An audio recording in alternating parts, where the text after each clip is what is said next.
Recently, the Modern Warfare 3 beta happened, and it was an experience. The game is fun, fast, and the guns shoot bullets. But it should not be sold for $70. Modern Warfare 3 is just an update with full release clothes on.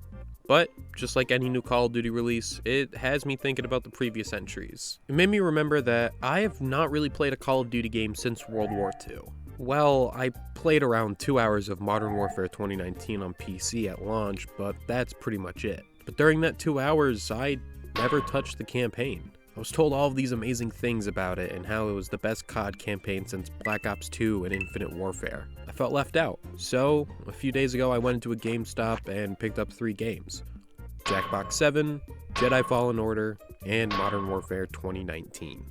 When I got home, I was so excited to see the campaign, so I popped that disc into the PlayStation and alright, I got to install around like 40 gigabytes of stuff, but that'll be okay, because I'll be able to get right into the awesome military action.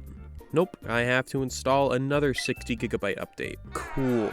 After goofing off for a bit, everything was done, and wait, I can't do shit.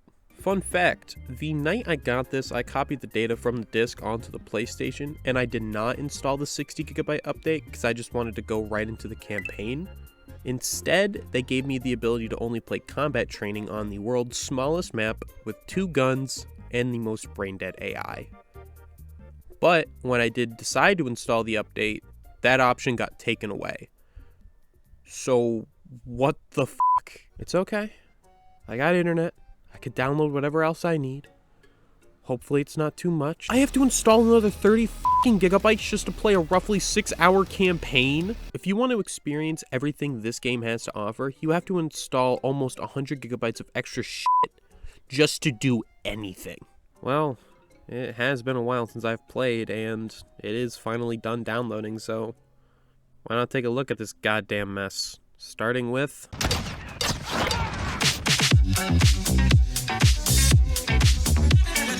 This multiplayer is the biggest piece of dog shit I've ever played, but it's also the most fun thing I've ever played.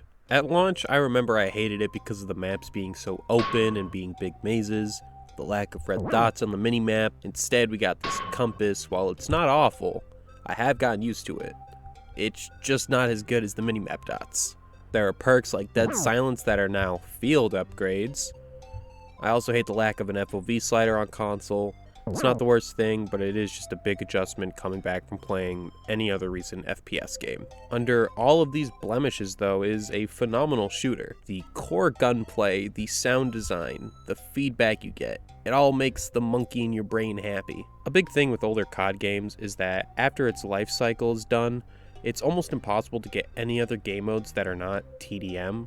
But here, I can get pretty much every game mode, no problem. I feel the speed of the players is at a good middle ground. You're not too fast, but you're not a goddamn snail. I have yet to mention the elephant in the room, so I guess I'll mention it. Skill-based matchmaking sucks so fucking much. Why the fuck is it in casual playlists? This should only be in ranked modes. Okay? I think that's pretty much all I have to say about multiplayer.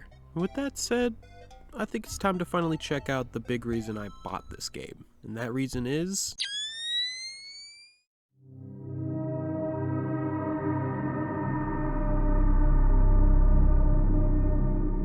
I hate that this is the reason I bought the game. The reason I say this is because, well, I think the campaign's kinda doo-doo. It starts off strong, showing you a video message from the Wolf, which is the main bad guy, and then it transitions into... Then after that, it's just a Call of Duty campaign. They have these shocking moments that make you realize, damn, war is really nuts. Off the top of my head, these moments include the suicide van in Piccadilly, the kid that watched his parents get executed, the Michael Bublé impersonator, aka Hadir, using the Russian gas to kill everyone, stuff like that. And yeah, it sucks, but like, they never did anything for me. Maybe I'm just a horrible piece of shit, who knows. It just felt like they kept throwing these tragedies and events at us to really hammer in that war sucks.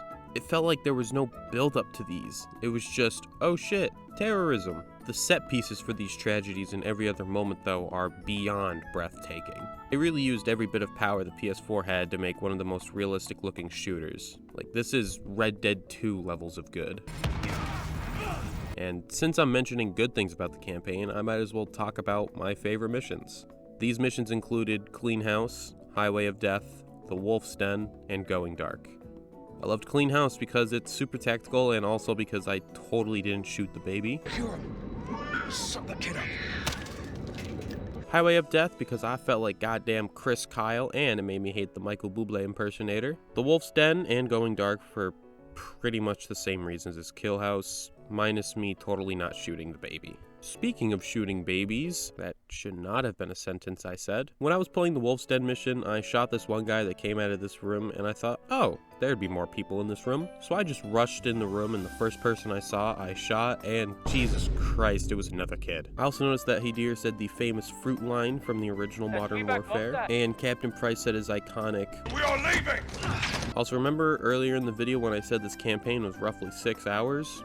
I beat it in just under 4. So in the end, did I have fun with the Modern Warfare 2019 campaign? Yes. Would I say it is as great as people made it out to be? It's the best COD campaign ever. No.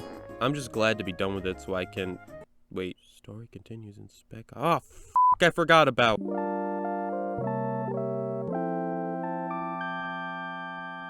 I honestly don't know how to feel after all this. I went through all this trouble just to play a campaign that literally took me an afternoon to finish. The last time I beat a game in an afternoon start to finish was Mario Land 2 on the Game Boy. But anyways, thank you so much for watching. I hope you enjoyed, and if you did, why not drop a sub? If you do, I'll do a cartwheel. You don't want to miss it. I lied, I'm so sorry. I was never going to do a cartwheel. Please just subscribe.